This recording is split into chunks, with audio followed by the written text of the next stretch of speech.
Rats. What the rat's going on? What in the rat is going on around here? I need to hear this, please. Talk for me, Tara. Um, what in the rat is going on around here? Okay, you're fine. You're good. Okay. Sorry, I think I did turn your mic down too low last time, and that's what happened. Not your mic. It was so your feed and like every other feed, it goes through one feed. So that's Oh, what happened there. okay. Okay. So, Back in so Ratland. It's been 60 days since we played this, Tara. it's taking us a while. Okay, so what moves the dead? Sworn soldier number one.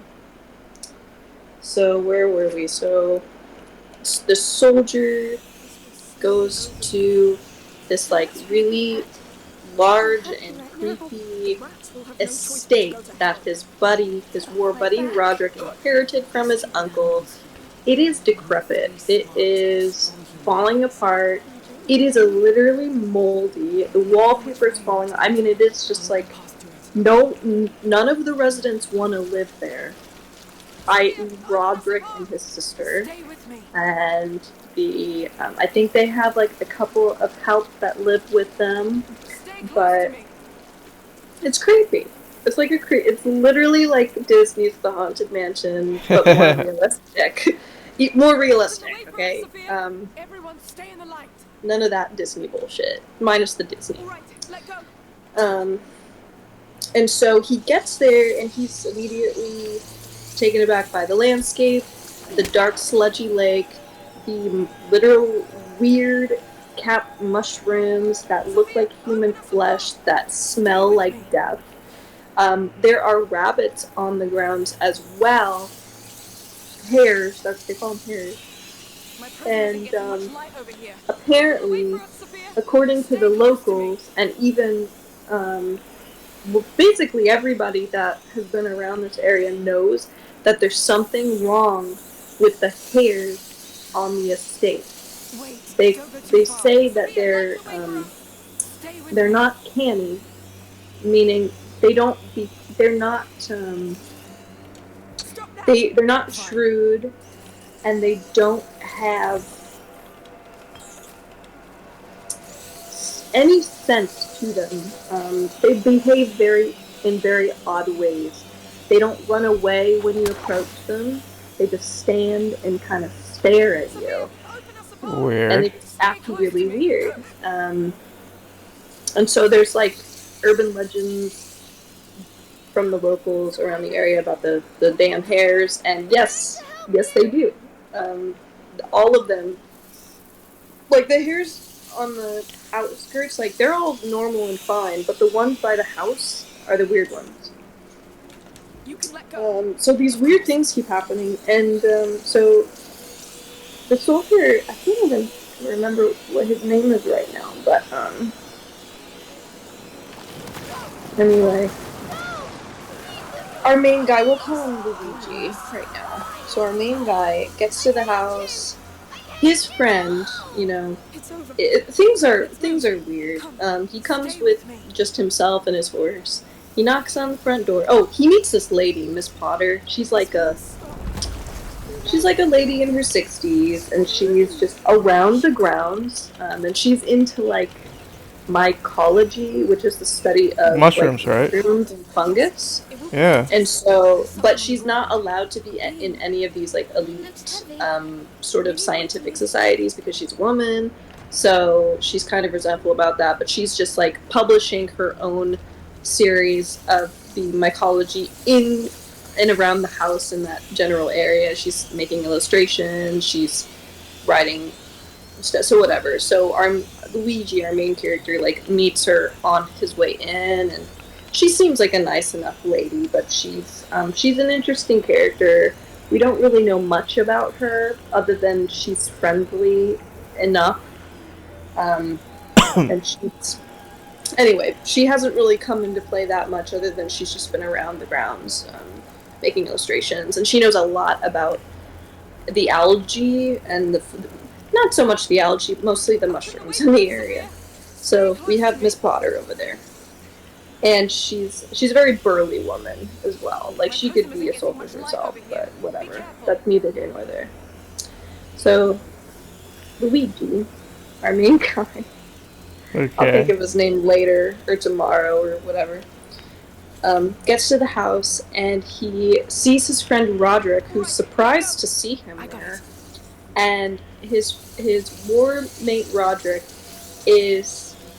looks ill himself. Like, he's like pretty emaciated, like is very, very thin, and his hair is like wispy. Like, it looks like he lost like a shit ton of hair.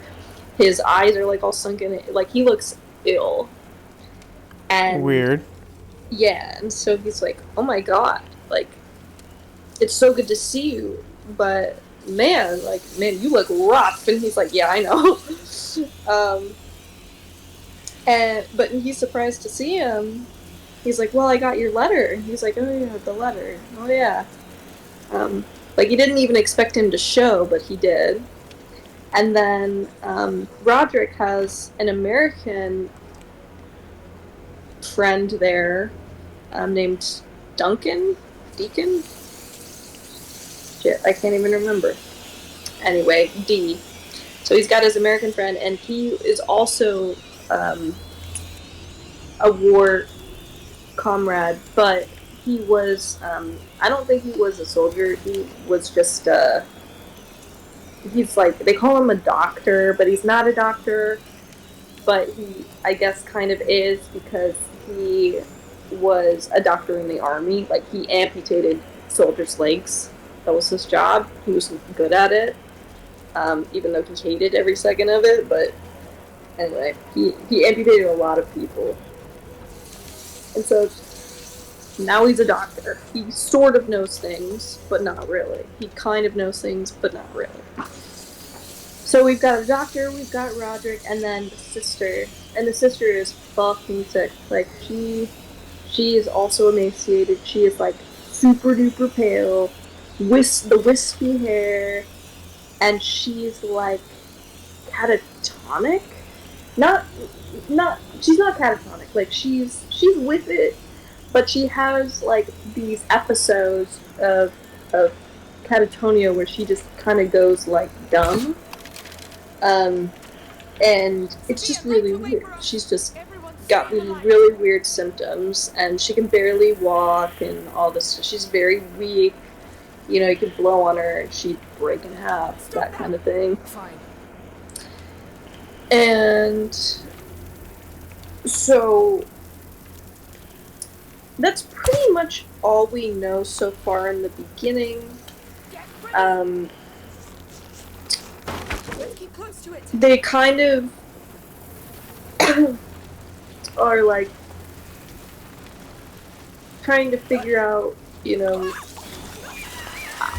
Luigi, our main guy, he's kind of just scoping everything out. Like, who's this American guy, this American doctor or whatever, who is he to Roderick, and can I trust him? Does he seem like a good guy? Does he like me? Does he not like me? Should I worry about him at all? So far, he seems to be okay. And then, let's see, what happened?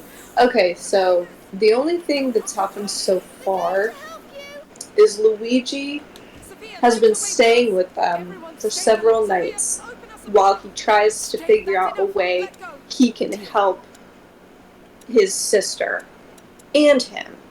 And he's even, like, saying, like, dude, just abandon the house and come and live with me in Paris. Like, you should not be here. This place is moldy. It's disgusting. And it could even potentially be making you guys sick, so you need to get the fuck out. and they've thought about that, but the thing is like Roger can't abandon his sister, and she's too weak to travel, so they're kind of stuck there. So that thing's out. He's even considered like, I'm just gonna fucking blow this house up.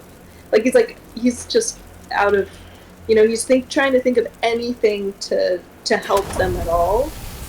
And he's obviously joking about blowing the house up, but he's like, dude, I don't know what else to do. So another war friend, dude named Angus, this Scottish brutish type.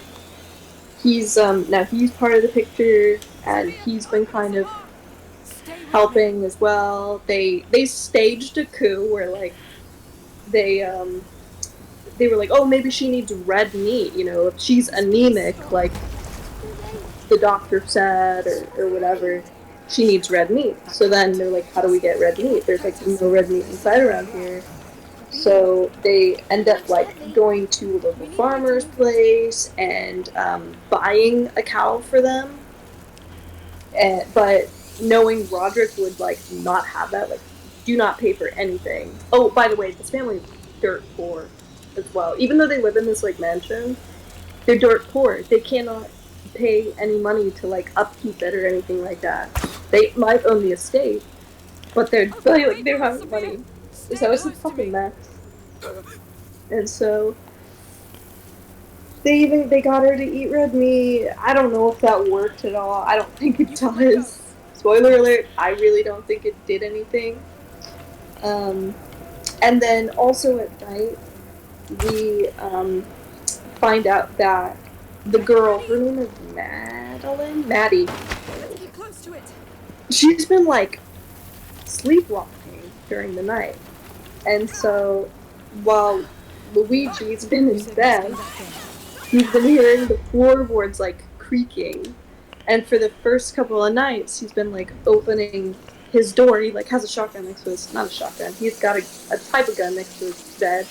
Grabs his gun, opens his door, and he's only been seeing like little glimpses of like someone in a white gown like right around the corner. And then finally he caught up with her, and it was the sister, it was Natty, and she's like in this fucking daze, and she's got like lockjaw, and she can barely get certain words out. So it appears like she's like sleepwalking, and she's in a dream, and she's getting these words out, but her jaw is so tight that she can't say certain, like she can't say the letter M because her jaw is just so fucking bound up so tight.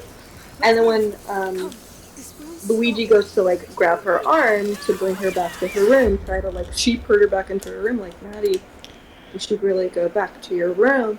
And he's grabbed her arm. She's got these like sticky wisps of hair all along her arm. Ew, she's getting shroomed. That's basically, yeah, it's almost like she's got like a fungal infection, like just everywhere, to the point where like the last time, he caught her sleepwalking twice so far, and I'm like a little less than halfway through the book. Second time, he grabbed her arm, and like as he was like taking his arm away, as she was like saying some really weird shit to him, and he like, it freaked him out, so he like stepped away. He took his hand off of her arm, and the wisps came off of her arm and stuck to his hand, and it was super duper gross. Yeah, there's something going on there. Also, he's caught her approaching the lake as well, and he's also discovered that the lake has, at night, has some sort of weird green bioluminescent qualities to it. This really is Luigi's mansion. Yeah. And he describes it as almost like there's sort of like gelatinous pools. Come on, stay with it! In the lake. Jesus Christ. Sorry, this has been... I've been stuck on this section for way too long. Sorry, I just finally got past it. I didn't mean to cut you off there. It's okay. So now we're at a point where they had one nice day. They had one nice day, they got drunk, and they sang some English songs, some Galatian songs. This guy, by the way, comes from a fictional place called Galatia, or Galatia. Galatia.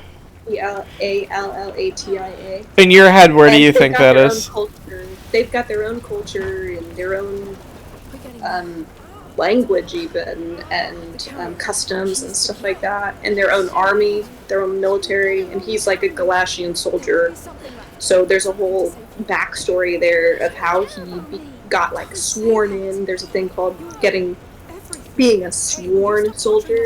He is a sworn soldier, so that means that he has a certain title his entire life and all this. There's a whole custom to being a sworn soldier if you're a Galatian, and everybody knows about it. Whatever. So they even have their own pronouns as well, like ka, tan, ta, kan. So it sounds kind of Slavic, but it's not. It's like literally own thing. Sophia, open us a path. Stay close. Wait, I don't need you, Sophia. Right now, what just happened? Oh yeah, so Duncan or whatever his name was, the American Denton. He like couldn't. He had a nightmare or something about like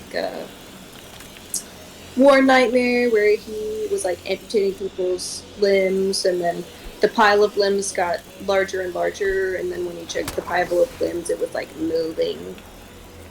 And then he couldn't sleep, so he went to Luigi's room, and they went on a little walk by the lake, and they did. They saw the bioluminescent weird thing just for a split second that night. It's there. Careful. Sophia, But what were they talking about?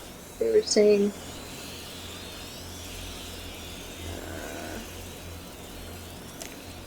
Shit, I think I'm going too far.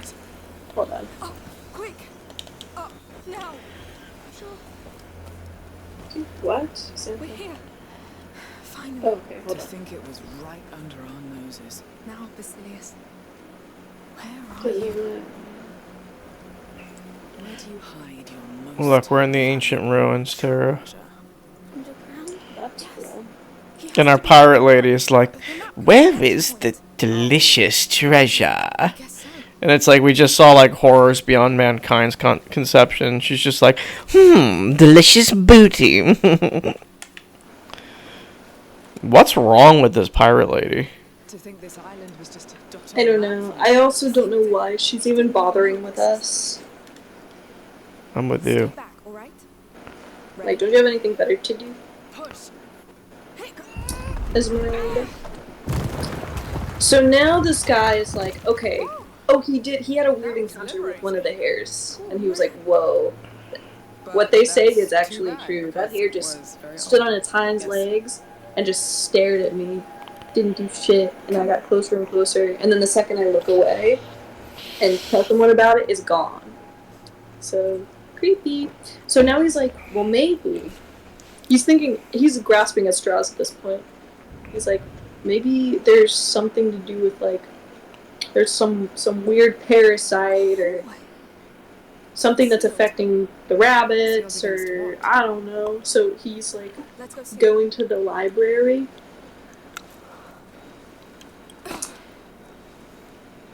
Let's see. This is it. Come. So I'm gonna read just a page. Okay. Too dark. The problem, of course, was that so he's like gone down to the library. Let's go.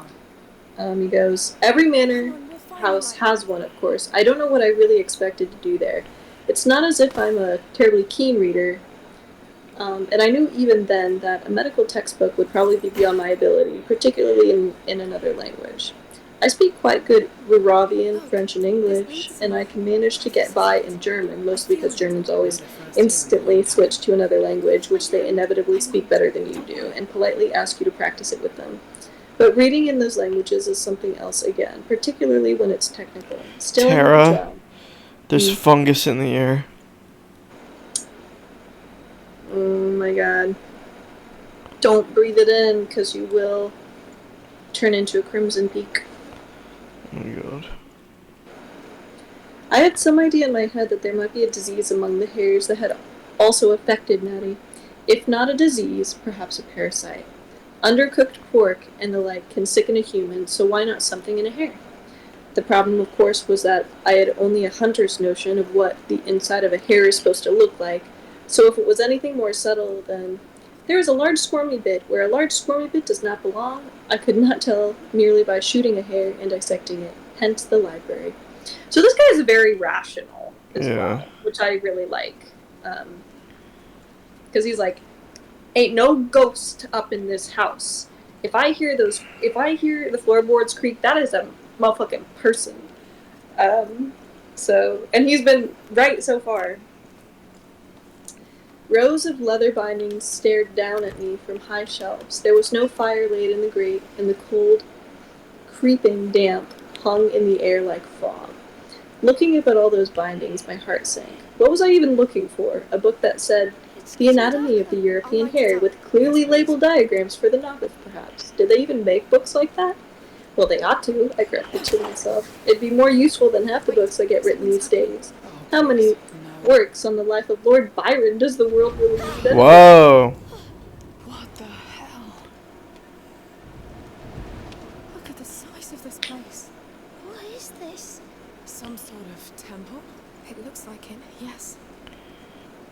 That's cool. That's cool. You can continue. Okay, ew, okay, here we go.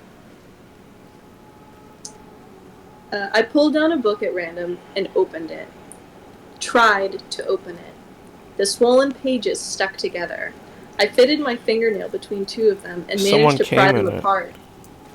Oh my god, Andrew, that's Sorry. I didn't even think about that. Sorry. Only to rip one in half and leave most of it stuck to the opposite page. Ew.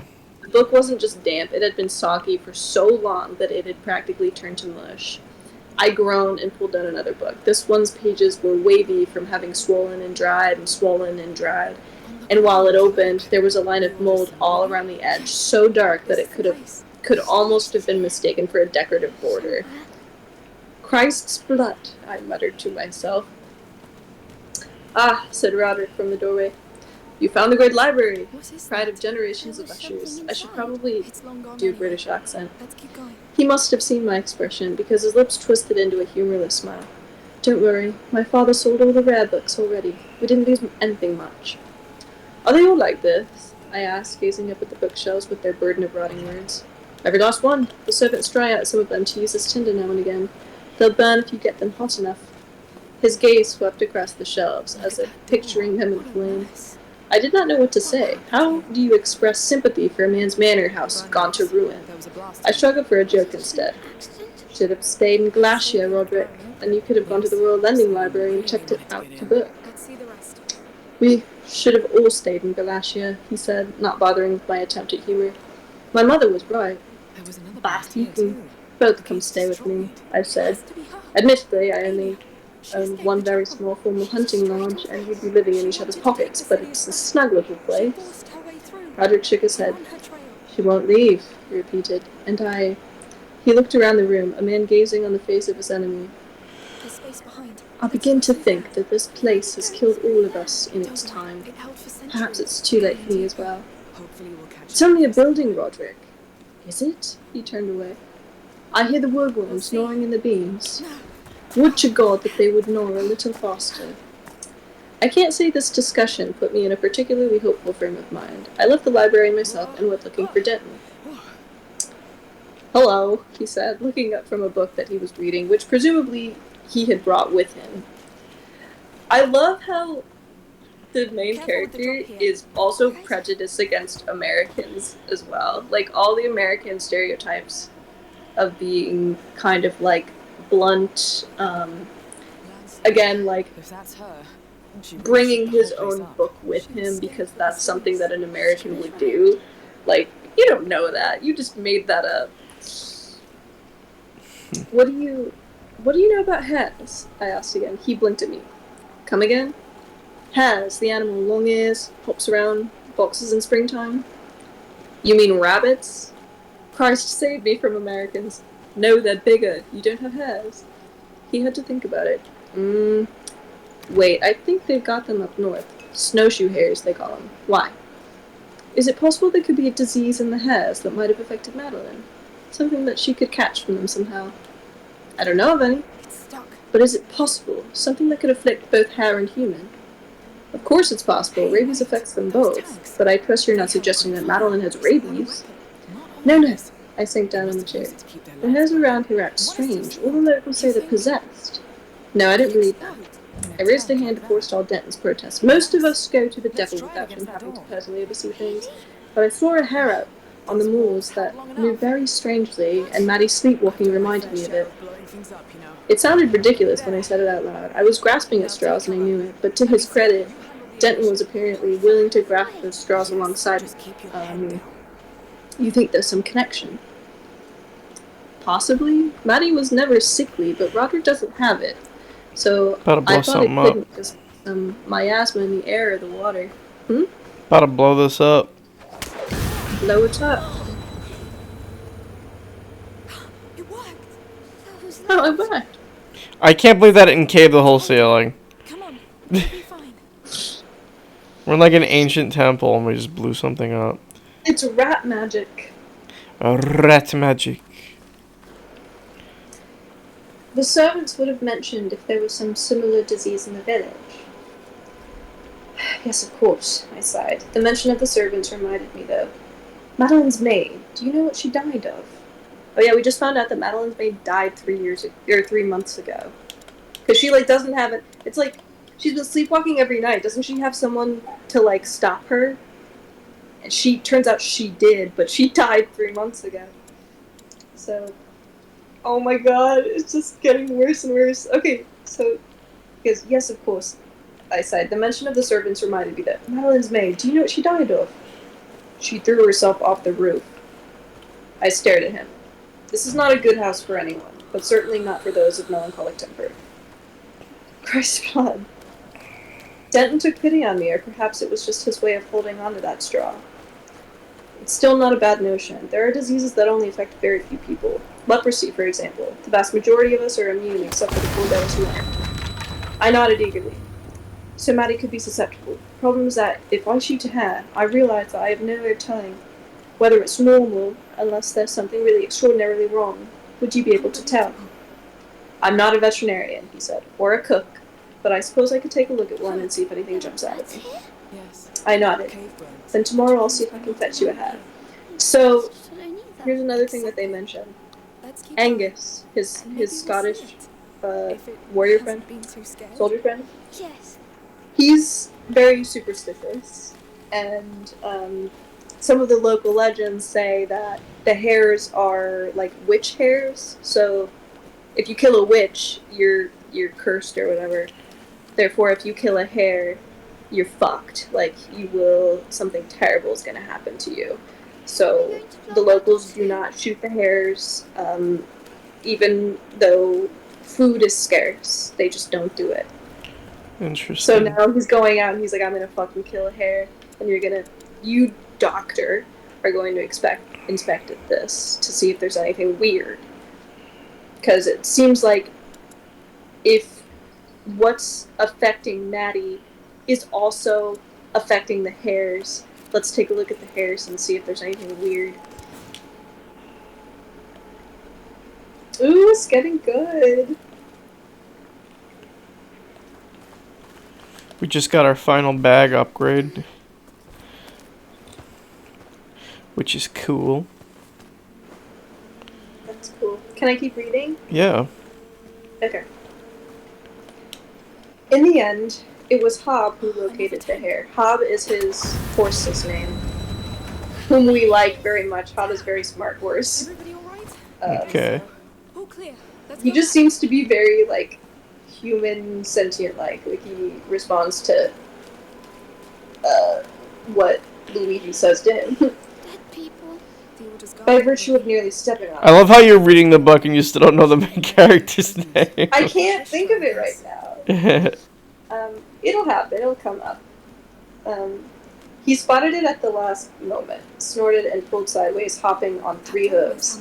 I was rather startled myself, particularly when the hair didn't move. It just sat there, staring up at the pair of us with its wild, empty eyes.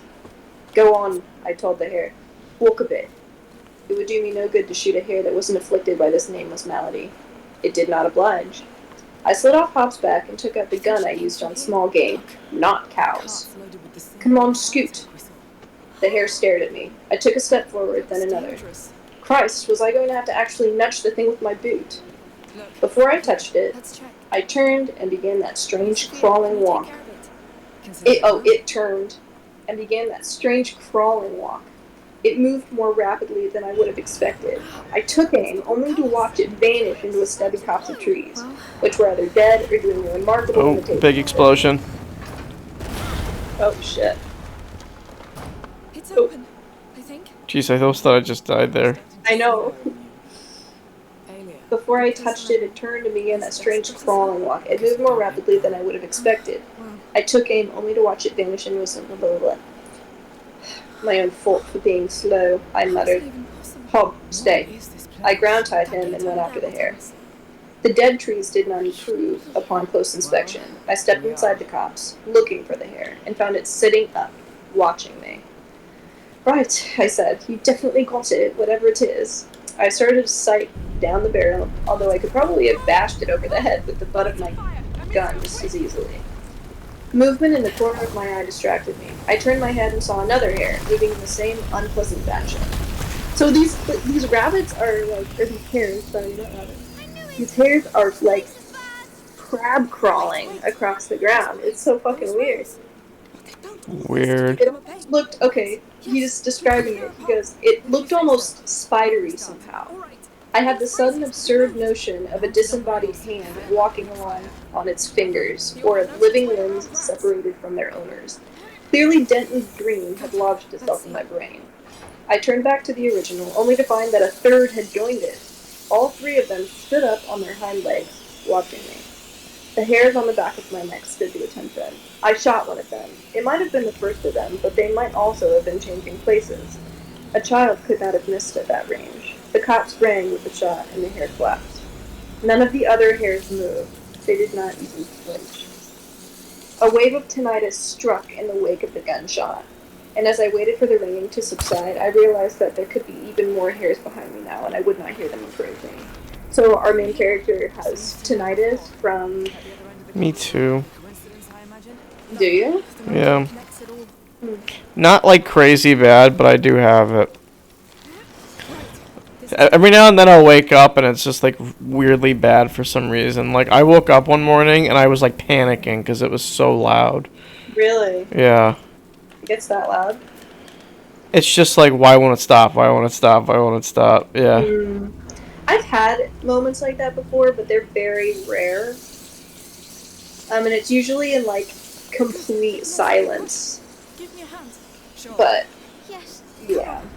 So this guy, our main character, he has tinnitus because he used to sleep with his gun under his pillow, and it went off one night, and and it like fucked up his eardrums. Interesting.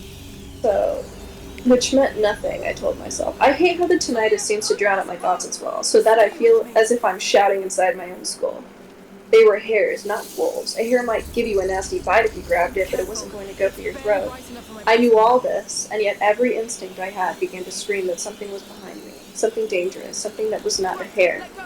I do not argue with my instincts. They kept me alive in the war. I spun around to find 2 more hares sitting at the edge of the copse, watching me. My hearing began to slowly return to normal, but the skin-crawling sensation that something else was there did not subside. The author as long as we have these files. That's weird. The All author that Greek fire makes sense now. capitalized the S in something and the E in The bridge else, is just beyond. which is That creepy. brick is in the way. I turned again, and the original 3 hairs were now 4, as if another had sprung up from the ground like a mushroom. Right, I said. I stopped forward and snatched up the dead hair. That's that. It moved in my hand.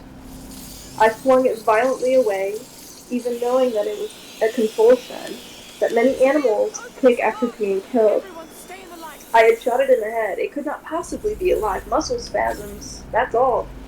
I was cursing myself for a fool when the dead hair began to crawl away. Ooh! It did not try to escape. That was somehow the most horrible part of all. It crawled back to its position in the circle of hairs, and it sat up despite half its skull being missing. It turned its head so that its remaining eye pointed at me, and tucked its paws against its chest like all the others. Whatever looked out at me through that eye was not a hair. The nerve broke, and I ran. It's the courtyard. Perhaps if I was less skeptical and more credulous, I might have fared better. These ones have names. At the time, all I could think was that I could not possibly have seen what I thought I saw. The dead did not get up and walk around. Asia? Sometimes, however, the nearly dead do. I have seen men with terrible injuries run 100 yards to fall upon the enemy. I have seen men with bullets lodged in their skulls continue to fight, sometimes for days. Hal Partridge, who was under my command, thought Ka was merely hit in the head until a doctor found a bullet hole. Almost a week later. Fortunately, he had the good sense not to try to remove it. So far as I knew, Partridge was still alive, although Ka complained that ever since the bullet, Ka had no sense of taste. So here's the pronoun. Ka is one of the pronouns, and Ka is a pronoun for a sworn soldier. Interesting. It was possible that the hair had been like Partridge. Perhaps my shot hadn't been true. Perhaps when I thought that it was missing a part of its head, it was simply bloody fur falling down in a particularly grotesque formation. The hairs were the same dull gray-brown as the sedges, were they not? My eyes might have been playing tricks on me, and Christ knew that I had been jumpy and my nerves had been playing up. No, I was not a reliable observer. I recast it in my head, trying to make an amusingly self-deprecating tale of it, and eventually related it to Denton. The damn things all stared at me, and I had a fit of nerves and ran away from a pack of animals that wouldn't come up to the top of my boots. Can you believe it? Chest full of medals for valor under fire, and I squawked like a chicken because I flubbed the shot, and the damn thing kicked in my hand. I forced a rueful grin. Between that and the cow, I'm not showing up well in the gunnery department.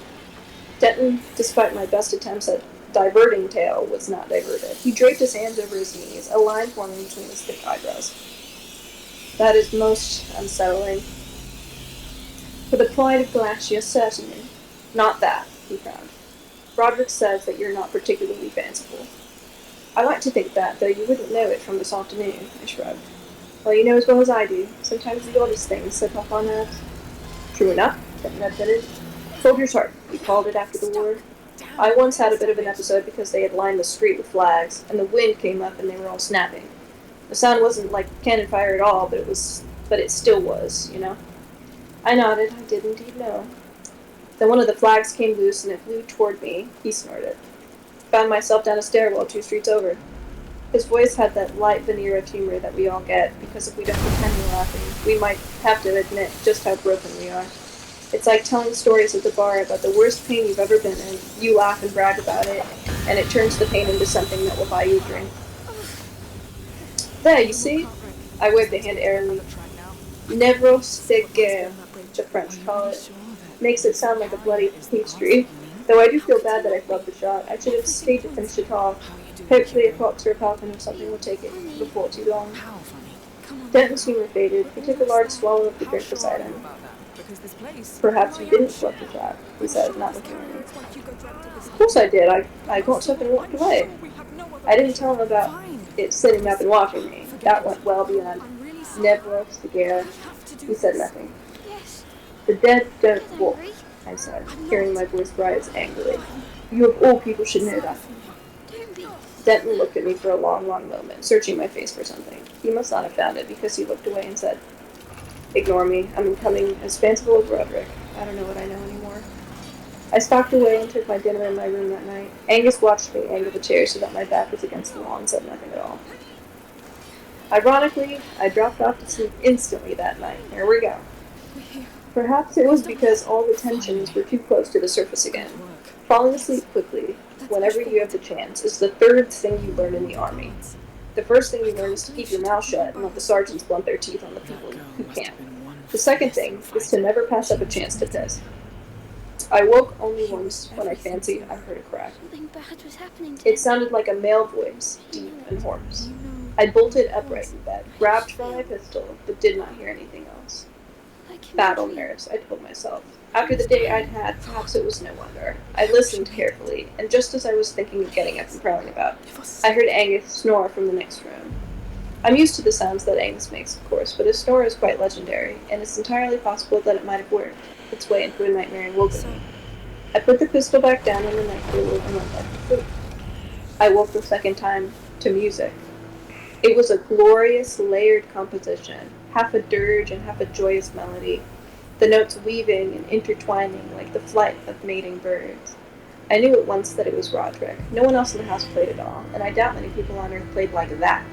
The notes Roderick coaxed from that piano were so far beyond my meager ability to comprehend that I can barely explain it to you. It was like sipping a fine vintage wine and knowing that there were complexities that you would never be able to taste, hidden depths that you could not understand. Roderick's music was genius, and I knew just enough to know that I could not appreciate just how far beyond me it truly was. That's Amicius. Protector. That's Amicius' ancestor. She Oh. really gave them hell. But she died alone. What's wrong, Hugo? I don't want you to die. I'm alive. Oh, Hugo. Shut up, Amanda! Shut up! I won't die! You're a big boy.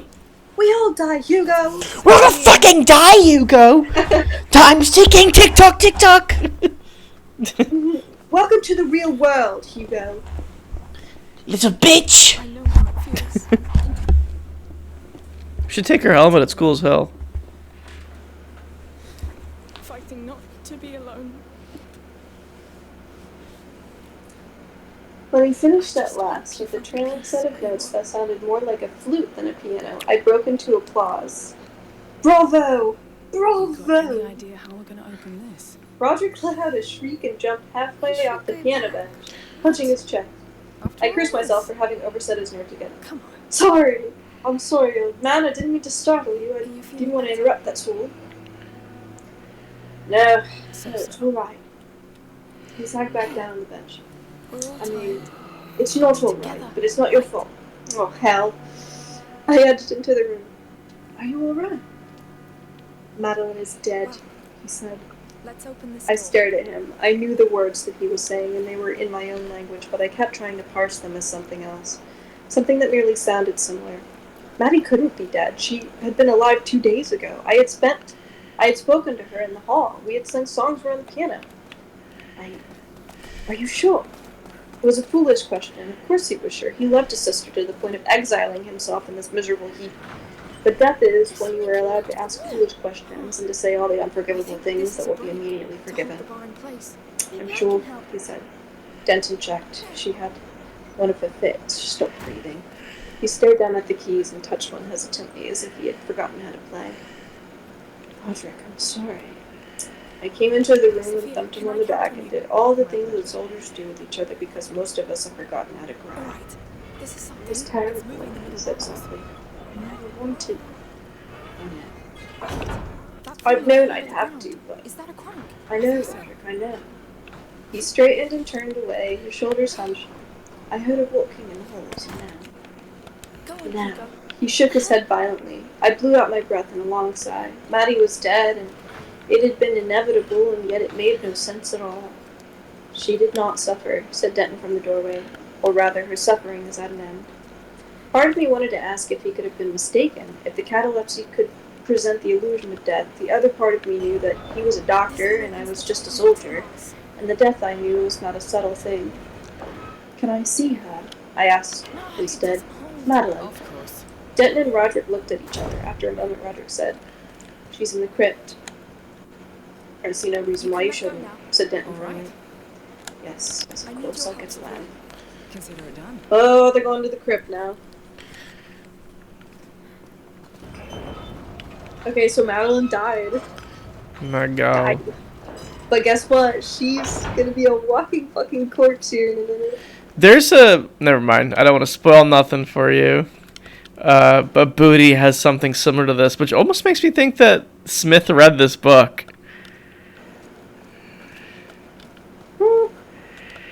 I know it's I feel like not. it's a common thing to like, you know, have walking dead people or walking, you know. Yeah. It's not just this. Common theme. The living dead. Yeah, I suppose. Yeah, I suppose. I can't. What's it doing? Like, should I keep going? Yeah, keep going. Okay. Are you listening? Yeah, I'm listening. I'm trying. I'm like playing the game and Alright, listening at the listen. same time. That's okay. You can let go.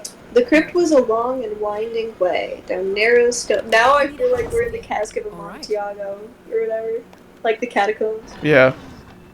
The crypt was a long and winding way down narrow stone steps in the back of the house. Must be for The something. cold damp became an active chill, and yet the air seemed somehow drier as we reached the bottom, as if we had burrowed beneath the clammy air that held the house in its grip. Let's do this. Did not realize that the crypt was beneath the house itself. I My said as we walked. It's so silly. The ground here is hard to dig, said Roderick simply. They blasted it to make the cellars. It was easier, I expect, to have the crypt as well. Like a church. He grunted. The stairs down only reinforced my opinion, though, carved as they were with Gothic ornament. The old lords of Usher could had do no the trick. interest in We simplicity. can let go. Oh yeah, the That house is, ground by the level way, looks like pretty out now. Gothic Let's give it a try. architecture. So fucking cool. Let's open this, Sophia. I'm a bit nervous about it, to be Cold. honest.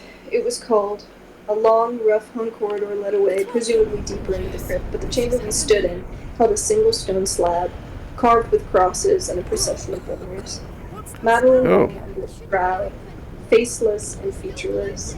Roderick stood over her protectively, his whole body bristling. I had about to approach more closely to look on Maddie's face one last time, but Roderick looked so forbidding that I refrained. Really, what good would it do? Have you not seen enough bodies in your time? Oh, this is him talking to himself. Really, what good would it do? Have you not seen enough bodies in your time? Now's the time. Maybe it helped other people, but it's just one more face to haunt your Let's go. dreams. I want to go. I went to one knee and prayed instead, the Lord's Prayer, dredged up from some long ago memory of church services. When I was done, Denton waited for a short Whoa. arm and ushered me away from the crypt in the sunlight form on the slab. It came to me as we made our way up the steps that anyone could have been under that shroud. I could not tell that it was Maddie. I could not tell that it was anything human at all. Roderick was so jumpy at dinner that he very nearly set me off. He kept jerking upright and looking over his shoulder as if an enemy was going to emerge from the paneling and There's go for his back. noise. Steady on, old fellow. You're going to have me diving under the table at this rate. I get the worms, he muttered. Soon they'll start on her, unless they don't. This is... I told myself that it wasn't my sister, and I had no damn business being offended. Roderick stopped jumping, but began to wring his hands together. He had pale, long-fingered hands, but the way he scrubbed them, one over the other, began to redden them. I eyed the clarity, but at least it didn't make me want to die forever. Denton ate methodically, threw the food in front of him, not speaking. What he thought, I couldn't guess. I ended up in the library after dinner, accompanied by my second bottle of Levrit. There's a way down? Well, It was terrible, Right. but a hangover. Levrit is also a Galatian. Careful. I want to say exclusive. Like it's like vodka is to Russia, Levrit is to Galatia. It was terrible. Oh, but yeah, Galatia was also comically like just sort of like a not a great country, but they seem to be very proud, but the things that they have are kind of shit. So it's kind of comical. It was terrible, but a hangover seemed like a great idea. A headache is always preferable to heartache, and if you're focusing on not throwing up, you aren't thinking about how the friends of your youth are dying around you. I didn't know why Maddie's death took me so far. I saw the ushers a few times this evening growing up, that was all. I could not say with any honesty that I thought of them often before receiving Maddie's letter. Perhaps this miserable place had weighed down on my spirit and left me vulnerable. Perhaps it was simply that she was the first person my age to die of illness, instead of in the jagged teeth of the war. I slugged back the liquor straight from the bottle. My throat no longer burned, but the syrupy taste still made the hinge of my jaw ache. The room stank of moldy leather and the death of books, but I could no longer smell anything but liquor. Angus found me eventually. He stoppered the bottle and pried me out of the chair. Come on, child. Too old to carry you. Feet forward. I muttered something about letting me lie on the floor with my boots and my grief. March! Angus barked, and my hindbrain took over, pointed me in the correct direction and marched. I felt like hammered shit in the morning, of course. That was the point. The thought of food was nauseating, but if I didn't eat, everything was going to be a lot worse. I splashed water on my face, then braced myself on my hands, staring into the basin. Did it come from the tarn? Christ's blood. Maybe I was better off with the lead after all. One of the few things I learned from the Brits who served with me was that if you're feeling dreadful, it helps to dress well. I dragged on fresh clothes. My tongue felt like it needed a shave. Angus came in, looked at me, grunted, and handed me my boots, which had been freshly collared. Don't say it, I muttered. He gripped my shoulder briefly, but didn't utter a word. I shoved my feet in the boots and went to breakfast. My hand was halfway to the knob when I heard Roderick say, I heard her knocking last night. Denton said something, too quietly for me to hear. On the door of the boat, trying to get out. It can't have been there, can it? She's dead. She's really dead, isn't she? Of course she is, I said, pushing the door open. Your nerves are shot. Who can blame you? I looked at Denton for confirmation. Yes, of course. Only nerves. Yes, said Roderick. Of course, you must think me quite mad, Easton. Easton, that's his name. Easton. Lou Easton's mansion. Here we go. The foster gear. We've all got it. Be more extraordinary if you weren't upset. He began wringing his hands together again. His knuckles were so red that they looked as if they might start bleeding. For God's sake, leave off, man, I said wearily. You're like Lady Macbeth. Out, down to spot. Roderick let out a yelp like a kicked dog and stared at me with huge eyes. I immediately felt guilty. Sorry, Roderick, it's just everything. I sat back. Why don't we leave? Go to Paris. It'd be good for you. No, he cried out, almost to shut. No, he swallowed his throat bobbing. No, I can't. Not until his voice shrank. Not yet, he whispered finally, and fled the table. Think about it, I called after him. I looked over at Denton. I wish you'd help me convince him. He won't go yet, said Denton. You should probably go, though. This is no place for decent folk. When do you think Wilbur might be going to travel? Not for a time, he said. Not until he's certain that his sister has been properly laid to rest. I rested my elbows on the table and my face in my hands. Damnable foolishness. The dead are dead. They don't care. They don't fear ghosts in Galatia? He asked. I could hear the edge of a smile in his voice, and also what that smile was costing him. No, we're as superstitious as anyone else, I admitted. Someone must sit with the body for 3 days to make sure that wandering spirits don't take possession of their flesh. But I don't believe the dead actually care about those things. I dropped my hands. Come now, Doctor. How many deaths have you seen? And has any one of them ever returned to complain of how they were laid out? Not one, he admitted. Still, I would not look for Roderick to leave just yet.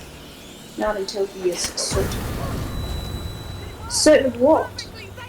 That the dead don't walk, said Denton, closing his lips over his teeth and refusing to say anything more. Dude, so the doctor knows something. The doctor knows, and Roderick knows about this whole thing.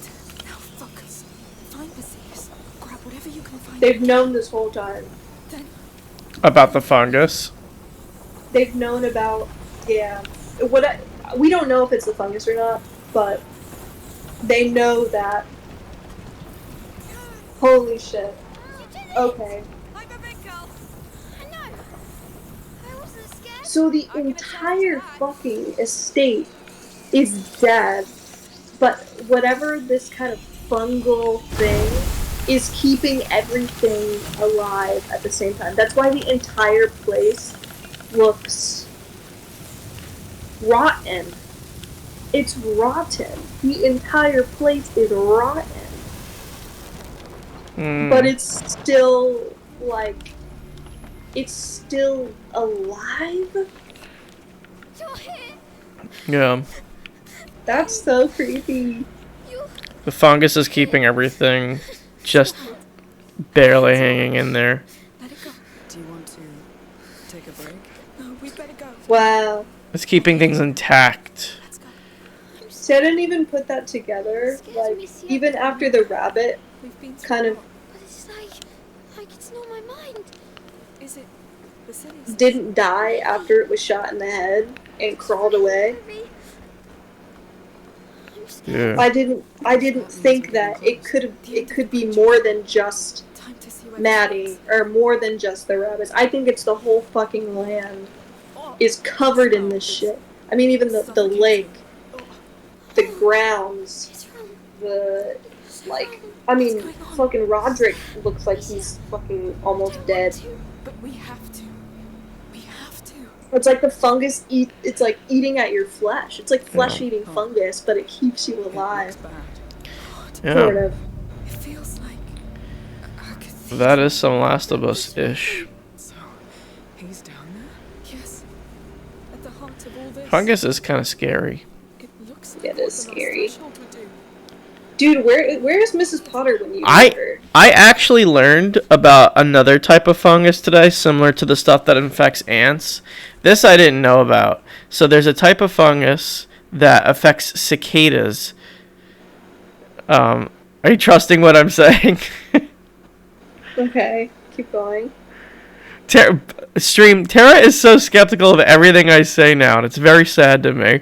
There's a type of fungus that infects cicadas, and essentially what it does is it keeps them alive, but it removes all of their sexual organs so they can't, like, breed, or not breed, you know, like, mate. They can't mate. And it'll stimulate, like, the certain I guess neurons in their body to make them like do their weird mating like wing flap thing, so that other cicadas will come in and interact with them to spread the fungus amongst them. But like it literally eats half their body. Well, learned I about don't that like today. cicadas anyway. They're too big. And this is what happened. But they're good. Cicadas are good. And what happened to him? Good for what? And they make funny noise. It's They're loud and obnoxious. Hugo. Before we get things Wait. back to normal, you must live. You want that, but I keep ruining This entire game is literally everyone just talking like this constantly. children in the city too. It's tough. We have to get out of here. We Yeah, don't know each other very well, but I Fernando. know who deserves This game is so melodramatic. Yes. There's fungus in the cave. Fungus. There's a rat plague, but there's a fungal. I want him out There's a of my head. fungal plague too. Close. It's rat fungus everywhere. I'm with a pirate and Basilius and Amicia. I'm breathing in the spores. We're literally giving the exact same performance that they are. Sophia. Sweetheart, please. I know. No, you don't. Why are you doing this? Amicia, come, I'll carry you. We'll do this together. This is Oh, he's having another episode. I guess he's been complaining the entire time we're here. I think we should just start hitting him. Seriously. Oh, but he's so cute though. You must live first. I need you. I'm scared of myself. Stop. So right now we're going into Basilius's tomb, I think. It's Hugo's ancestor. And it's a giant rat cave also. Come on. Come. Hugo's gonna turn into a giant rat, I'm telling you. We've gotta be close to the end.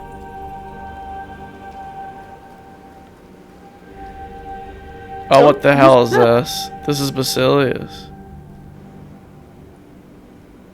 Don't tell me it's still alive. Oh my god. The carrier. They imprisoned him. But why? They were scared of him, of his power.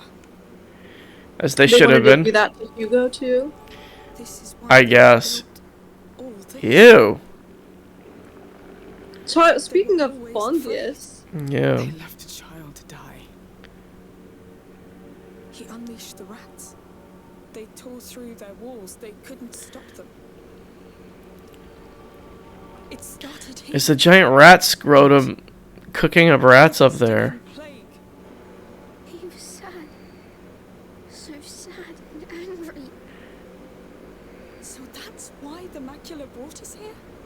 Oh, there has to be something. A scroll? A file? Oh, something. I see nothing. Ew, you can literally see the rats growing in those sacks. Failed.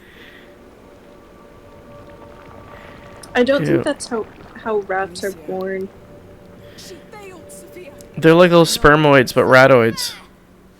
When I die, You won't die. I will also kill them all. No, Hugo. He wasn't meant to die. When they took him, I'm gonna kill you! into the macula. I'm gonna kill everyone! He was right.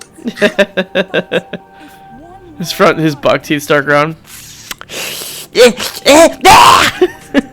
And he literally like turns into like Peter Pettigrew. Rat. Ew. Yeah. Do you understand? You won't die. I'm here for you, and I will give you the life you deserve. A life Was you anyone in fight chat while I was reading? No. for. Do you want that? They came for Harry Potter. Let's find ourselves a home. They did not come for Rat Tail. What's going on? We must go. The rat scrotums! Oh.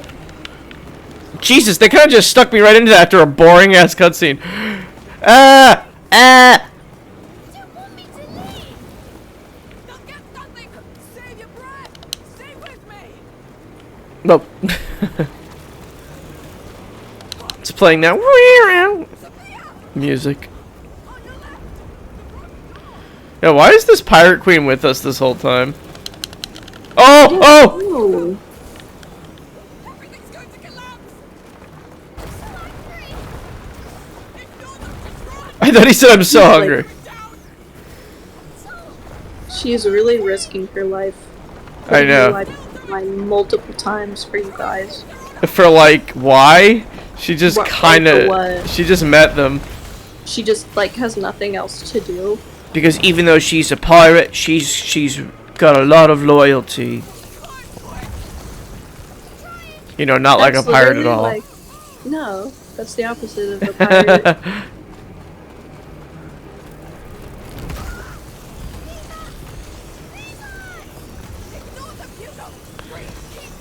This whole game is just yelling. Oh! Oh! Oh! Keep going.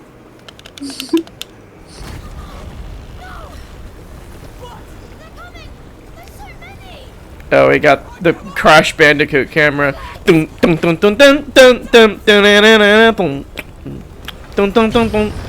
Dun, dun, dun, dun, dun, dun, na, na, na, na, na.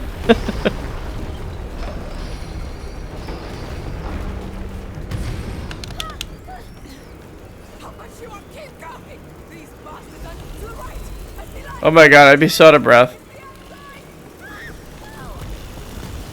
See, this is what, Tara, this is why I've been running. It's so I don't get into situations like these and run out of breath, you know?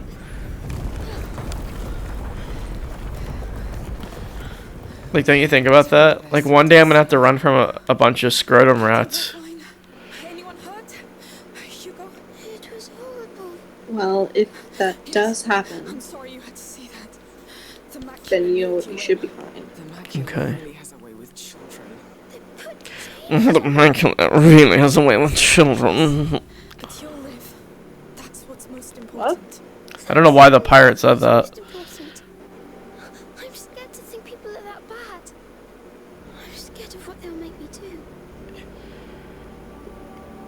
You're right. Listen. There will always be people who do terrible things. That's how the world is. But you have to In the trust future, your own Hitler goodness. will find out about the macula. Could you imagine People who care Plague Tale 3 goes to World War to II? be happy. Friends. And like you start in like a concentration camp and there's like a Hugo To be good, right? named Hugo. Whoa. If you doubt it, I understand. Jugo. Trust me. Oh my god, the Andrew. But he's the macula. awful one. Place of our Sarah, but he stops Hitler. We have a bird to catch. Jugo. They won't stop us. Everything is different. Well, that's his name. That's not a real human name. It stands for Jugovius. I can't believe there's another chapter. How does this keep I'm going? gonna read. She's gonna read. Okay. The dead don't walk. The thought beat at my brain like a fragment of song and rang in my ears on an endless loop. I even flexed my jaw in exactly the right way to trigger a bout of tinnitus, but as soon as it passed, the words were there again. The dead don't walk. Others did The before dead and died don't anyway. walk. It's But true. they don't. I had missed my shot at the hare. It was certainly dead by now, bled out somewhere. A fox had come along and finished the job. We need to Or a learn weasel. to do Or a what we hawk. can. I didn't know the local predators, So- but presumably they were the same as Galatia. This dude is still questioning things after everything he's seen. Like, he's like, no. There's gotta be a rational explanation for all this. Yeah! Careful with the drop here.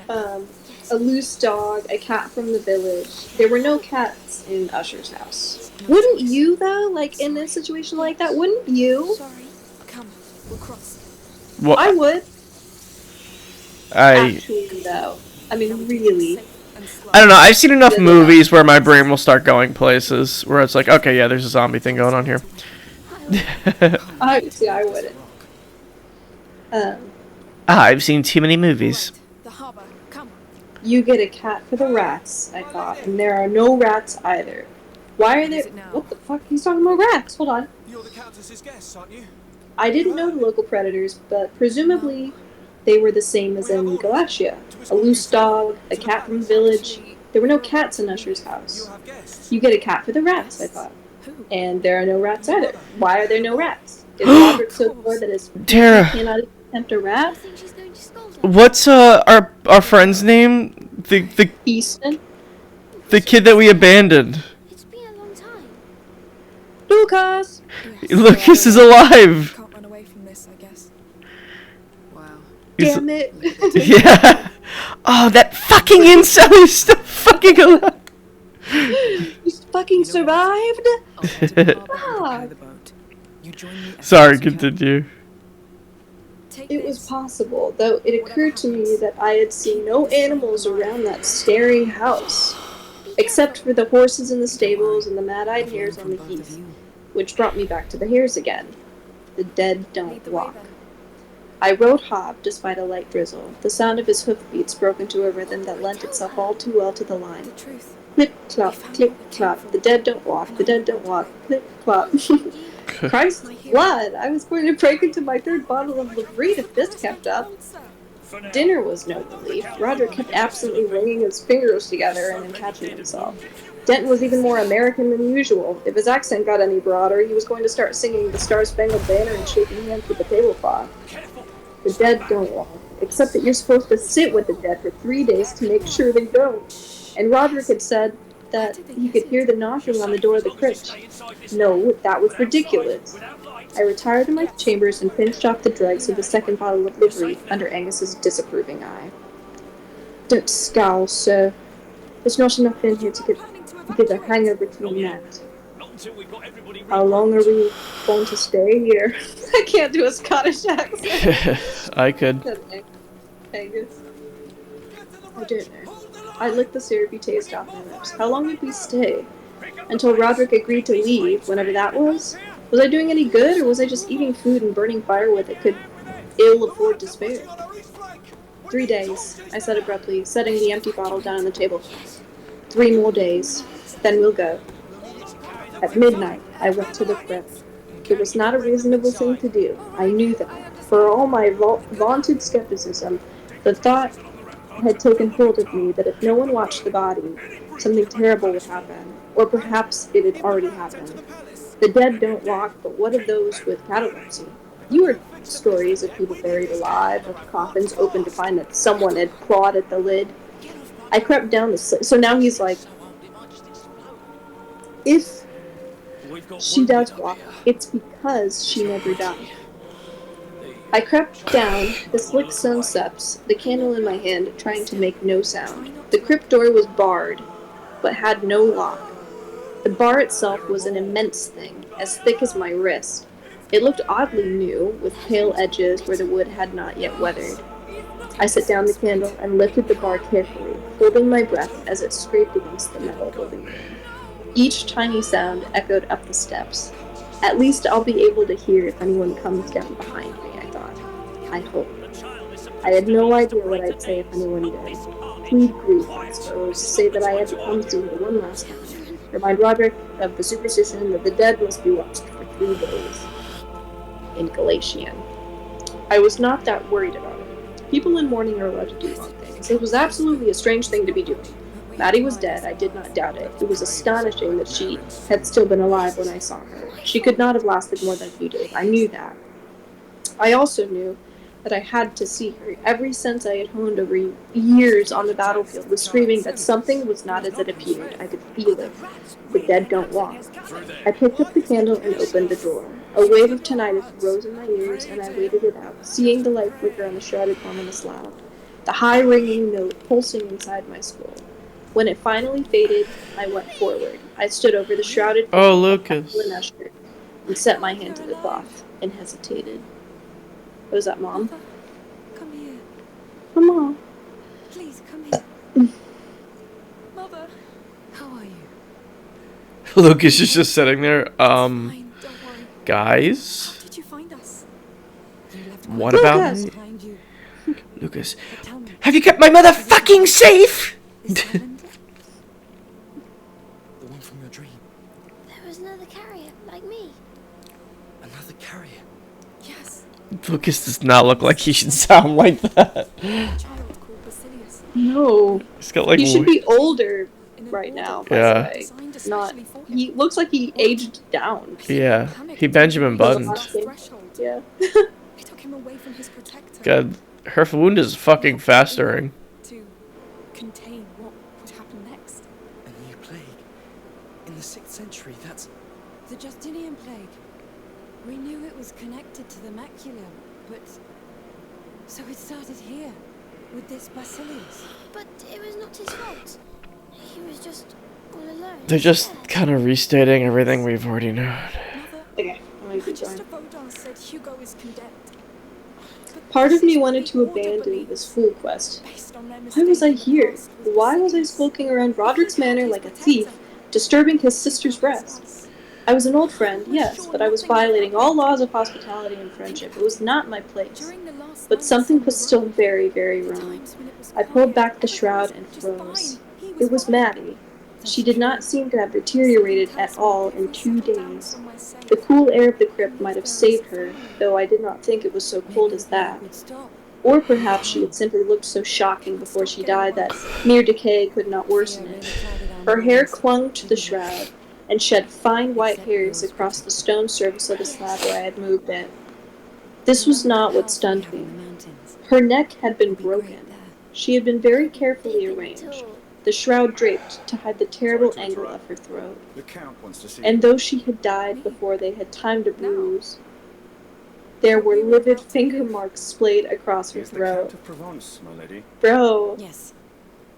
We'll wait for you. bro, For now, we're safer here did than outside. you hear anyway. that? No, sorry, there's something happening in the game. Fine. Take me to him. He just discovered, so he went down to go see Maddie, and he knows it's wrong, whatever, but he's like, something's fucking my intuition. So he goes, and she's on the slab, and she's not deteriorated at all, but Do you he's know like, what the you know, Count wants with me? No. He's like, okay, noted. It's cold down here, but like, she should look a little decomposed, but whatever. Her neck is broken. Her neck is like completely snapped in half, and there are like hand marks on her neck. So, someone killed her. Someone killed her. Yeah, so he said, her neck had been broken. She had been very carefully arranged, and the shroud draped to hide the terrible angle of her throat. So someone was trying to hide it. And though she had died before they had time to bruise, there were livid finger marks laid across her throat. I stood so long that the candle dripped wax past the guard and spilled into my hand. The sharp burn brought me back to myself, and I tilted it so that none fell on the shroud or the slab or the dead woman's skin.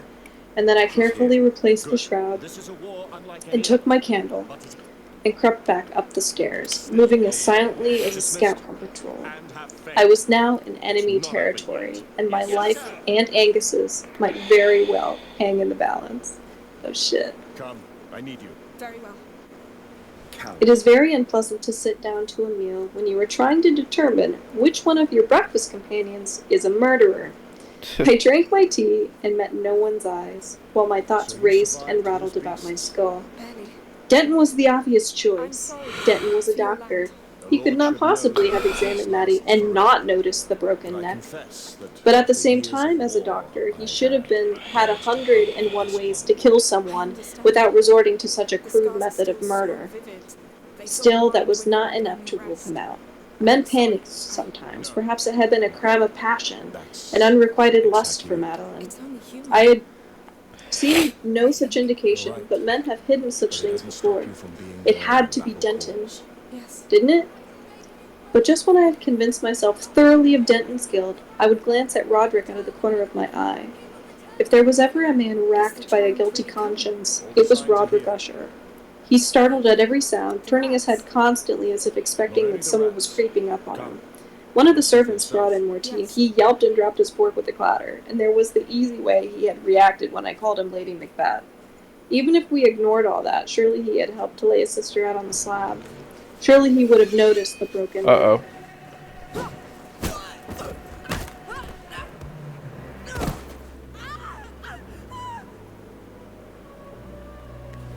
What's going on, y'all? We're being betrayed. I think he knows. Boy, Amicia. I'm sorry, but she is sure now. Sure about what? That your brother is the child of embers. She must have him, so you must die. No, listen! You are all completely wrong about this! Your cult, everything! You're probably right. Because I invented most of it. Emily. Because I invented it. I am the villain. I am the villain. It turns out I'm the villain. You're right about that because I'm the bad guy. Not only did she believe it, she turned it into hope for the people. You fed her alive! What are you trying to do? Accept your fate! Oh. Oh, damn you! My weakness! A candelabra! No, the most logical answer was that they were both in on it. That whichever one of them had killed her, the other had helped to cover it up. Would Roderick really cover up his sister's murder? And why murder her at all? She was nearly dead already.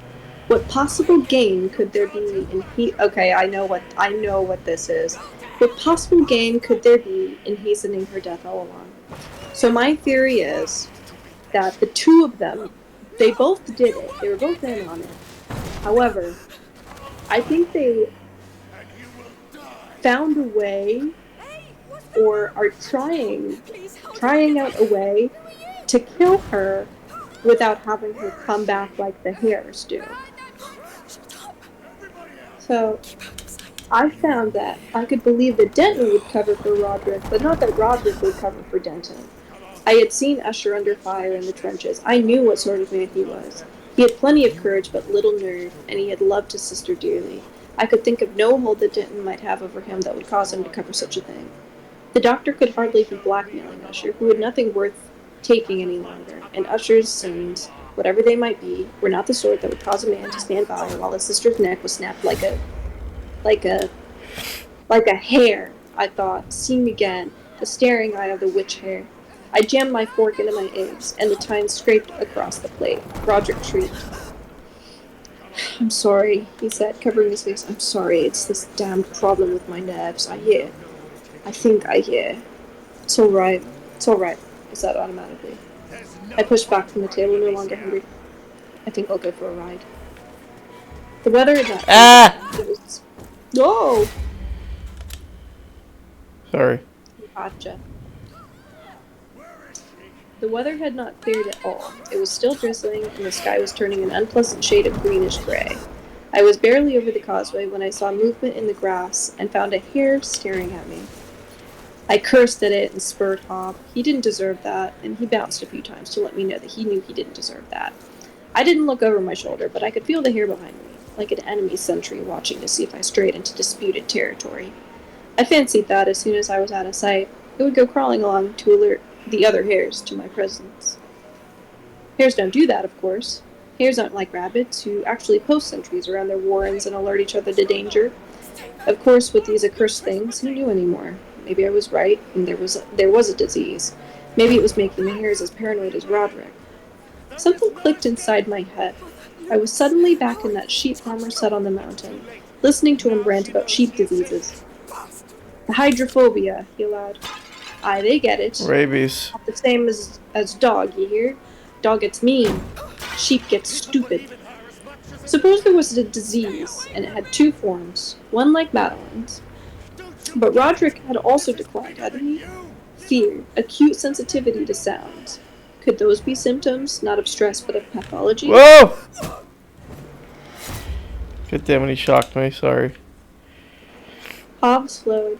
I looked up, pulled from my thoughts, and saw another hare at the edge of the road, sitting bolt upright. My horse gave it a wide berth, and I didn't try to rein him in. For a moment I was half afraid the thing might dart out and bite at Hobbs' legs. I saw two more of the hares before I made out a far more welcome silhouette, that of Miss Potter, sitting on her little stool. Oh yeah, you get to meet Miss Potter. Umbrella deployed over her head, carefully dabbing at a painting of a mushroom. I was seized with a sudden fear for her, that the hares might be watching her as well. Watching her and preparing to, what, bite? Attack? Spread their disease somehow? Miss Potter bent over her easel, no doubt in contemplation of bullets, or one of the other myriad fungi that infested Usher's land. Fungi. A second click inside my head. Fungi. I searched my head up. Not even the blaze of tinnitus that followed the movement could drown the thought. Fungi, of course. The mold that coated the wallpaper and crept into the library books, and the mushrooms that hunched themselves up from the earth. The affliction of Angus's fish? What had Miss Potter said upon our first meeting? I do not know what you know of fungi, but this place is extraordinary, so many unusual forms. Could it be a fungus, not a disease? Worse, one unique to this region. Was that why Denton could not identify it? You said there are fungi that infect living beings, I said, sliding off Hobbs' back. You mentioned fish. What about humans? Of course, she said, as if we had been mid-conversation and I had not just galloped up to her on horseback as if the devil himself were on my tail. Hob, always pleased to have an audience, pretended that her great sliding call had been his idea, and pranced to show Miss Potter that she should be impressed. Ringworm is a fungus.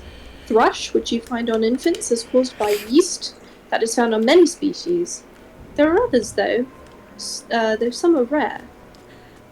Are any deadly? I led Hob closer. He rolled his eyes, clearly thinking that it was walk and run and stop and walk, and his rider needed to make up con damn mind. Miss Potter tapped her finger against her lips. Yes, though I don't know that they are identified as such often as they should be. People came back from India with little bumps that covered their face and neck, and that is believed to be a fungus. Men have died of it, and there are molds that form in houses that were strongly believed to contribute to miasma. Now, of course, we have germs, so miasma is no longer in vogue, but I cannot say that the mold could not have weakened the lungs so that germs might take hold. She shrugged eloquently. In short, yes, I believe there are likely fungi that affect humans that are deadly. Certainly they kill fish, and there are the ones that hunt worms, which is not the same as infection, but... Wait, what? I held up a hand. Did you say a fungus that hunts worms? Sorry, this is so fucking frustrating. This Gamer is rage, so caught on fucking, camera. so fucking annoying, this fucking section. Oh yes, it's caused quite a stir in the proceedings of the society last year. A German named Zoff discovered a fungus that actively seeks out nematodes. It was a sign of how disordered my nerves had become that I did not derive nearly enough enjoyment from hearing Miss Potter pronounce the word nematode with an accent so British that it very nearly had its own stiff upper lip. Nematode. I could only imagine packs of mushrooms leaping across the moors in pursuit of prey. It should have been funny. I told myself firmly that it was fun. Hunt how? Adhesive properties, said Miss Potter. They secrete a sticky net of hyphae, and once the worm is ensnared, the net cells germinate on the worm and extend a network through it, devouring it. Does that kill it? Eventually, yes. Her eyes flicked away. I gathered that it was not a pleasant experience for the worm. I licked my lips. Hyphae. Multicellular filaments. What differentiates a mold from a yeast, in essence. An idea was forming in the back of my mind. I didn't like it one bit. What do they look like, these hyphae? They can take a number of different forms, said Miss Potter. The most common one is white filaments. Filaments. I thought of Andis's description of the fish. Like slimy felt. Felt, certainly, if it's thick enough fat. He smiled tranquilly up at me. But in small amounts, it would Oh, fucking.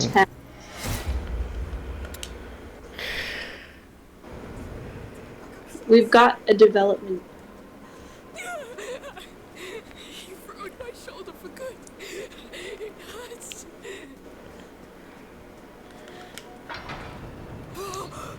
So, the fine white hairs on Maddie's body were filaments, fungal filaments. Ew. Which it looks like. Use him quick.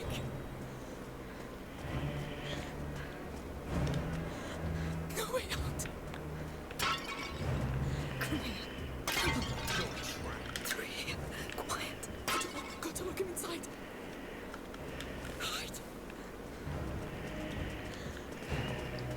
Lieutenant Easton, where are we going? A crypt, I said. It's very hard to explain. I just need you to look at something under a magnifying glass. Is it fungus? It's a dead woman's hair. You can do it. Miss Potter stopped in the middle of the hallway. I had hustled her into the manor, hopefully without alerting anyone, and was trying to get her down to the crypt. It would have been easier if she hadn't kept stopping and demanding explanations. I must assume you refer to Miss Usher? Lieutenant, I have come to think of you as a sensible person, but there is something quite unsavory about all this. Unsavory seemed like such a dire understatement that I gave a bark of laughter. I know, it's utterly appalling, but Miss Potter, I swear to you on my honor as a soldier. I have, she said, in blighting tones, known far too many soldiers. I could not argue that. Frankly, I only said it because I thought it was the sort of thing that might appeal to an Englishwoman. Pip pip cheerio, God save the Queen, and so forth. I placed my hand against the peeling wallpaper and took a deep breath. Miss Potter, I swear to you on the graves of soldiers that I have buried with my own hands, I mean no harm to you or anyone in this house. But if I try to explain it, you will think me completely mad. It is easier to show you, and if you tell me that I am mistaken, then I will escort you back to town and make a clean breast of everything to the master of this house. Eugenia Potter looked at me with her small bright eyes, then gave a single sharp nod. Oh, this AI is so broken. Look at this. He's going in circles. Come on, keep going. He's literally stuck in a... Mother, Lucas, they're all that matters. Sorry, keep going. This section is so fucking frustrating. Eugenia Potter looked at me with her small bright eyes and gave a single sharp nod. Very well. Since I met Emily, Lay on, Madcuff. you are a wonderful prey. My heart was in my throat that we would meet Denton or Usher or one of the servants on the way to the crypt, but that vast house worked in my favor for once. We saw no one.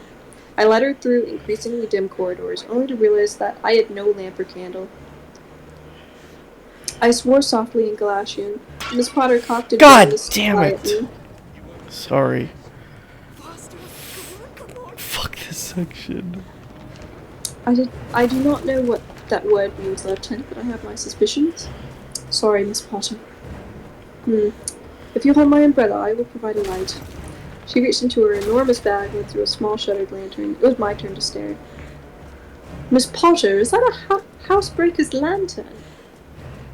It is none of my affair what others may use such a design for, she said primly. The shutters are most useful for providing specific directional lighting when I have been working on a painting long enough that the sun has changed position. She lit the candle inside the lantern and adjusted the shutters, then handed it to me. Madam, you are a wonder. We navigated the stairs to the crypt with the aid of the lantern. I pulled the bar from the door and pushed it open. The light from the shuttered lantern fell upon the empty slab, the shroud lying forlornly on the floor, and nothing more. Madeline was gone. She...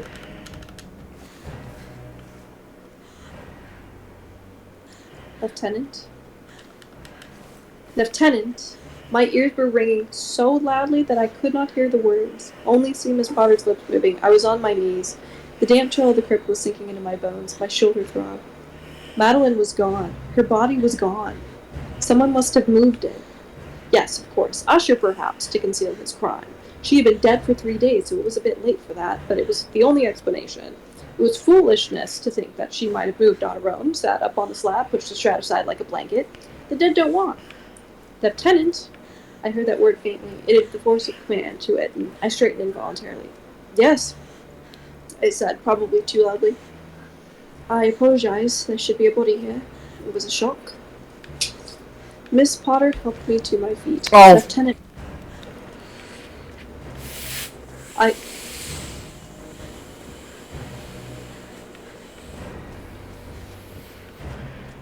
Keep going, keep going. God fucking damn this fucking section. I fear that after the loss of your friend, your nerves may be somewhat overset. This was a polite English way of saying that she thought I was a squalling lunatic, and I couldn't argue the point. At least the shroud was still here. I picked it up and spread it across the slab, looking for the white ears that I had seen. The relief when I found one was intense. At least this much was real. I pointed to a patch and said, "These. Are these hyphae?" She gave me a narrow-eyed look, perhaps for dragging her mycology into my madness, but she took out her magnifying glass and set the lantern on the slab to look. I waited with my heart in my throat, looking toward the open door. A tiny voice whispered that it would swing shut, and we would hear the bar fall into place and we would be trapped down here. I took a few cautious steps toward the door, wondering if I could rush to it in time if I heard the hinges creak. Said Miss Potter. What is it? She made an impatient gesture. Give me time. Sorry. I went back to my maudlin imaginings.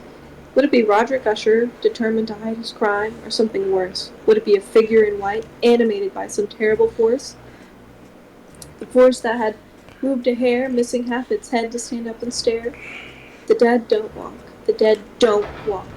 If they did, then, I don't know what. Something dreadful. I had killed so many people and seen so many die. And what if none of them were peaceful in the ground? What if they were roaming around? What if I would have to face them and explain? Definitely hyphae, said Miss Potter, setting down her magnifying glass. I would require a stronger glass to state for certain whether it's septate or non-septate, and I cannot swear that these are not the pseudo-hyphae found in these.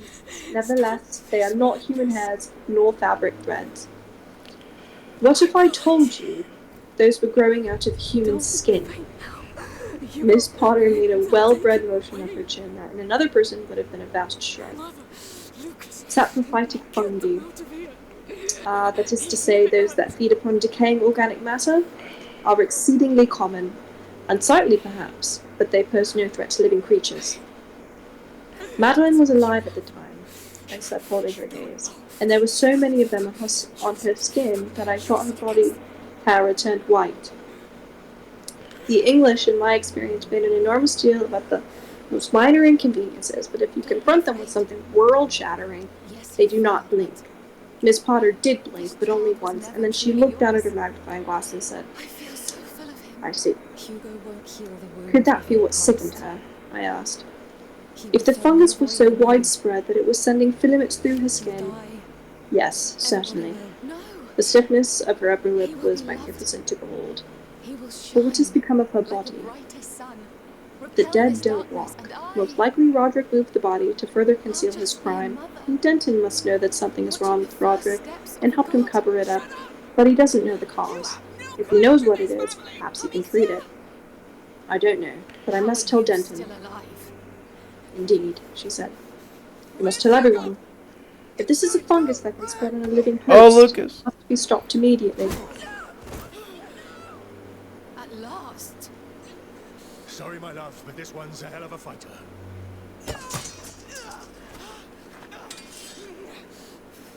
Now this.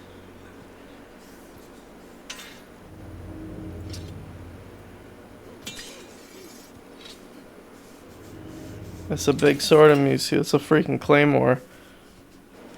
Oh, please be the final battle. Won't refuse. You caught me by surprise. I'm impressed. You're quite something, you know. You face me, thinking with all your soul that you can defeat me. She's got a cool shawl. My brother. Such dedication.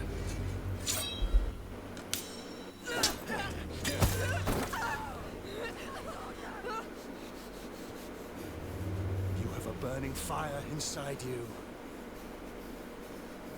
But a flame without discipline doesn't make a soldier. It consumes them from within. I'm not a soldier. Oh, I know. You fight because you don't have the choice. I chose this life. This is why you'll fail. Took a lot, coward. Oh, just bonked her on the head with a sword. Grip that sword properly. You're a disgrace to it.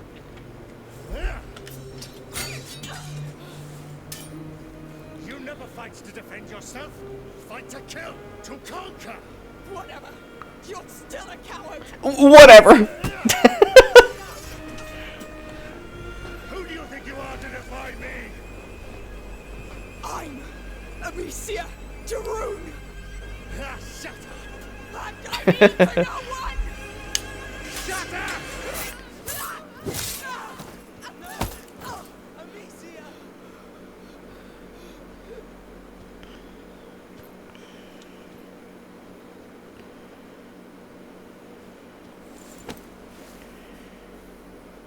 You see, you kneel just fine. Please stop. Please. Oh no, she cut off more of my hair. Enough games, Victor. This is not what we're here for.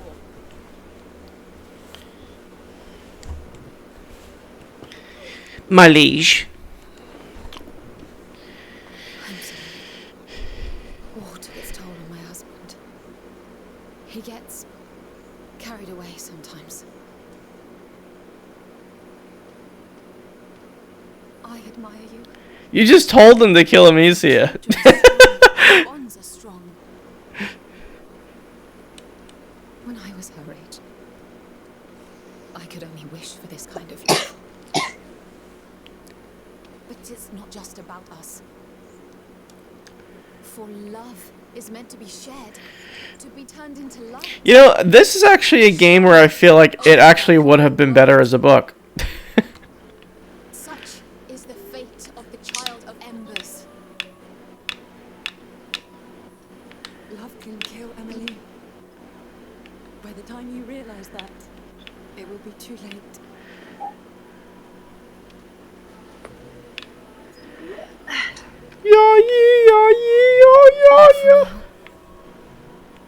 It will be quick. Turn this lamp off. Amicia got cut in the tummy. Proud of you. Oh shit, they just killed Amicia's mom. That's okay, we thought she was dead for like most of the last game. Okay, yeah, it's not. We didn't really care that much. Amicia's mom reminds me of what's the main character from Dune's name? Timothy Chalamet. Yeah, she reminds me of the mom from Dune. A Bene Gesserit. Terry, you're kind of like a Bene Gesserit. The hell is that? Didn't you watch Dune? Mommy? They're like the women with like crazy powers Oh. that are always scheming but smart. Where are you? Where is everyone? You think I'm scheming but smart? No. You are a Bene Gesserit though, and they can like whisper. They can like cause people to do things by like. You go. What do they? They call it like a shout. I mean, it's straight up from Skyrim. They go kneel, and then you kneel. You go shut up. Silence. Dune 2 was very good. When fucking what's his name? Yeah, Dumbledore had that power too. We're playing as Hernando. Oh, my head. Oh. Oh, my head.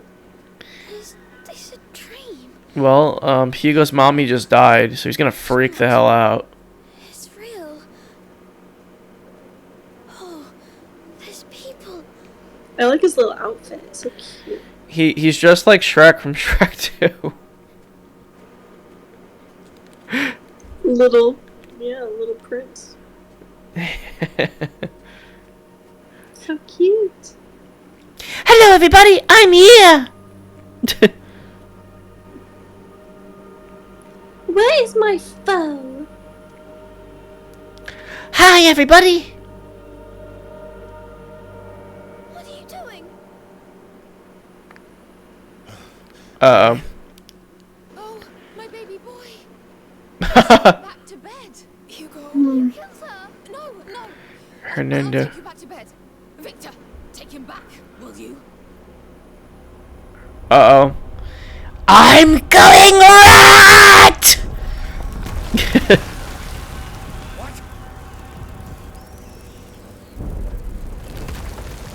Sire, we can't stay here. We'll get Wait, from so inside. okay, did the mom kill the mom? Knew it. That woman just killed the mom. What are you doing? She just killed her with a knife. Please. I'll be a better mother. This is when they start going wild on the violins. More rats. Please.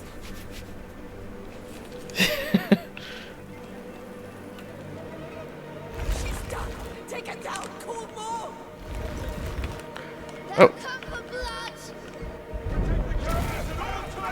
There's your blood. Let the rats eat them. What are you doing? We're making you pay. Keep going, Hugo. Whoa! What? What is that?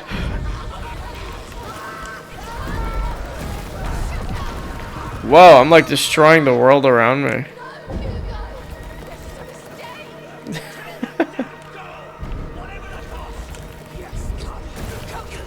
He's actually like causing little earthquakes Yeah. without the rats? No, he's causing it with the rats. They're like traveling under the ground. Oh, what the fuck?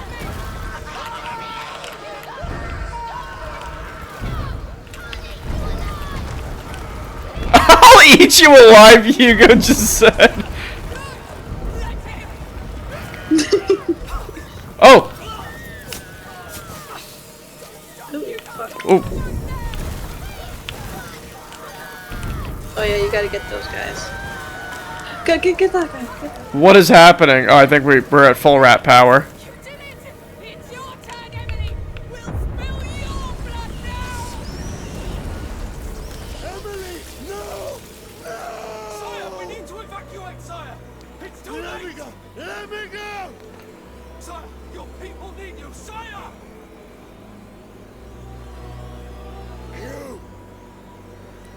never leave this island. I'll finish this.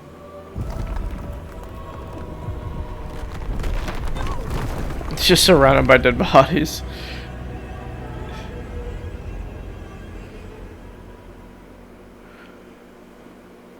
Oh my god, I was really hoping that would be the final thing, but there's probably like 5 more chapters left of this game. Camilo, Lucas, he survived again. Amicia, You all still there, are you? Lucas is a true survivor. Amicia, where are you? Are we gonna be playing as Lucas now with the crossbow? I'm here. Also, how did she use that knife when she has a broken arm? It was a fluke. Hugo. Hugo. Alright, after this cutscene, I'm saving for the night. Answer me. Okay. Say something. Hugo. No. Oh, thank you. Thank you. It's funny, the whole last game was about like reuniting with the mom. We're alright. And this whole game was like, I love my little brother!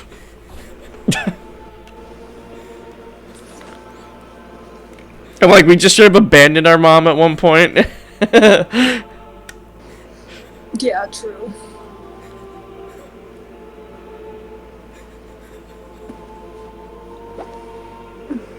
The end. The end. Nothing left.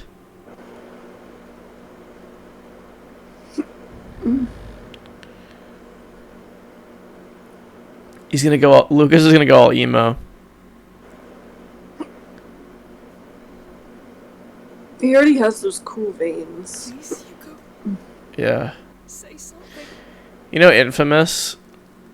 At the end of Infamous you get those like cool veins. It's like black veins and you shoot black lightning. Amicia. It's a great game. A great game that never got a remake Talk to me. We need to leave. or a remaster. Hugo. Answer me. Amicia, we need to leave. To go where? He's got rat brain now. We're leaving this place. I want rest. You can rest when you're safe. We will never be, Lucas. Never. Look, it's just hit her. There will be no peace for us. She's having an episode.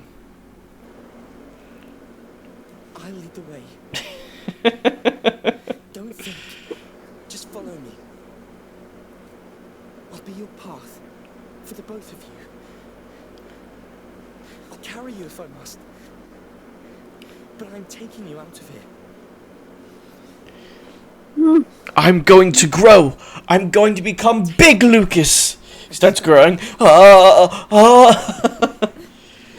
Alchemy powers activate. Come on, Hugo. Good. He's got rat brain. Oh, thank goodness. All right. Hopefully next time I play this is the last time.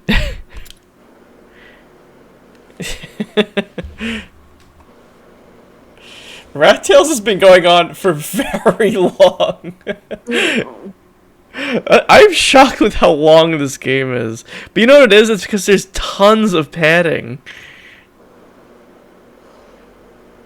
But Yeah. Oh, the hiccups. oh no, she's got before bed hiccups. All right, folks. That's our cue. Stream over.